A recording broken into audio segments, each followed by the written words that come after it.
Back in the olden days, the year was 2000, and Ridley Scott released a film called Gladiator, which blew everyone away and had some extraordinarily iconic and honestly really memeable moments. Granted, memes weren't really a thing back in 2000, but either way, this one specifically came to mind while watching this movie.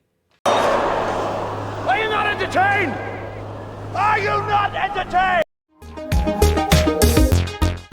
Now, I'm sure that I'm among a slew of people that are also showing that imagery, and there's another one too that comes to mind that's from this film that honestly resonates with me even more after watching Gladiator 2.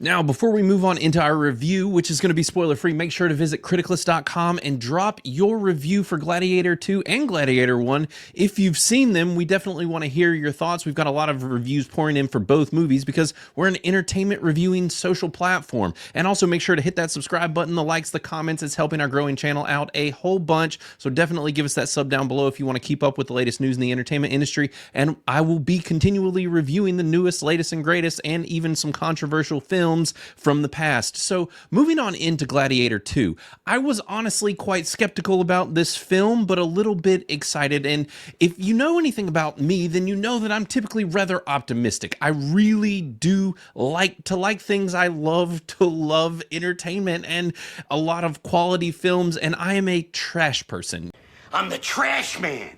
Entertainment heavy films that are just there to, let you munch on some popcorn and turn your brain off a little bit. But with Gladiator 2, I was just a little more worried simply because this is one of those things where there's a statement that happens a whole lot lately where people are like, who asked for this? And, why was this made? And I'm typically against that, and I think I've said that before, but with this movie specifically, it was another comment I heard a whole lot. And then after I finished Gladiator 2, it left me really wondering why we needed this movie at all. It really, for me, was honestly a nothing burger, and I saw this last night with a friend of mine and Criticless user, Kyle Off Script. Make sure to go ahead and give him a follow within Criticless. But yeah, we went and saw this movie together, and we were both kind of just hoping that it would be great and blow our socks off, but we didn't want our expectations too high, because with Gladiator, I mean, you can see on Criticless, we have a 90% from our users right now,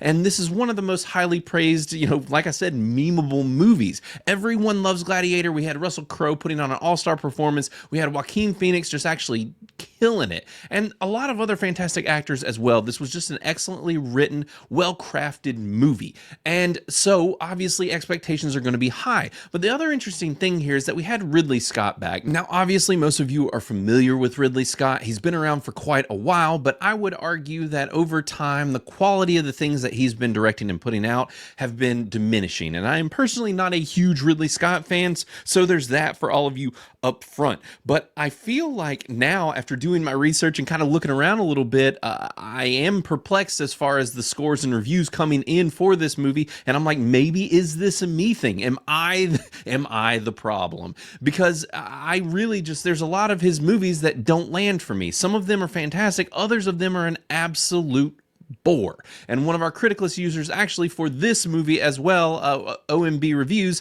his claim about this was simply that this is a movie that you're going to put on when you're ready to take a nap or go to sleep because it's going to bore you. The interesting thing is that for me, and finding many of Ridley Scott, including Alien, many of his movies being boring, this one I found to actually not be extremely boring. That's not where the problem lies. It lies in a lot of other areas, which I'm going to kind of loosely break down here pretty quick. But before we even get to that, I do want to show you this to show you that I'm not, I'm probably in a minority here with the naysayers. I don't typically like to talk about this site. We don't speak of them here, but I just had to see. And this has a 72% from critics out of 244 people, and then an 84% by audience. Now, that's only by 500 people. We'll see if that number changes. I'm curious, but on Criticless already, we're at a 45%. So this is clearly going to be, at least on Criticless, quite possibly viewed a little more controversially than other places, and we tend to be more balanced from what I have seen. But we're going to go ahead and get into the issues here because I have a lot of them. I have a whole lot of them, like bringing up the whole bit about, are you entertained? And that's the whole thing, is that, was I entertained? Kinda, but also take a look at this runtime, 2.5 hours. This is another bloated film. It was at least 30 to 40 minutes too long. Too much was happening, and it felt like, in all honesty, with the way that this movie was cut up and chopped to pieces, at least the way it felt to me, there was at least another 30 minutes to an hour on the cutting room floor that were removed from this movie easily, because towards the last 30 minutes of this movie, it moves at a breakneck speed, just jumps around, and is quite messy. But that's only a bit of some of the problems that I was having here. And really, I just need to start with the most shining problem here, which is with Paul Mescal. This guy, I am not entirely sure how he got this role. He hasn't really done a whole lot. The main thing that he gets praised for is this Normal People movie, but he seemed like an odd choice from the jump, and I was really curious how he was going to do.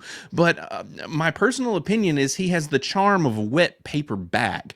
This dude, I didn't like watching him. I didn't find him believable or exciting or enticing. The thing with the original Gladiator film, for me, was honestly just Russell Crowe was so likable and lovable, and on this Vengeance Tale, you wanted Russell Crowe to be the victor. You wanted him to win. You wanted him to take down the elites. But in Gladiator 2, I didn't really care what Paul Mescal, whatever his character is. Because Let's see, Lucius? Yeah, I didn't care what happened to Lucius or what he did. And really, this does also, though, come down to this screenplay, which was written by David Scarpa. This guy, the only real thing that is super noticeable of late is the Napoleon movie, which also was not received well. But this movie, I thought, came down to, besides the casting of Paul Mescal, was just the writing. This movie is very terribly written. It's a mess. And I found it to be lacking in certain things that you need for the structural integrity of a story. There are things where you want to give the viewer a reason to root for these people, to want them to be the victor, you know, when they are your champion, especially in a film like Gladiator. And with this, the whole thing is that it's a vengeance tale for Lucius, and the thing with Lucius is that his wife does die. Spoiler alert, that's really the only big one I'm going to give, and it happens in the first 5 minutes. Sorry. But his wife dies, and it's a vengeance tale about him gaining, you know, getting his vengeance for what happened to his wife, who was a warrior, and we get about 2 minutes of screen time with this woman before she passes, and it didn't land right. But not only that, we have another slew of big characters here, where we've got Pedro Pascal, Denzel Washington, you know, they brought back Connie Nielsen.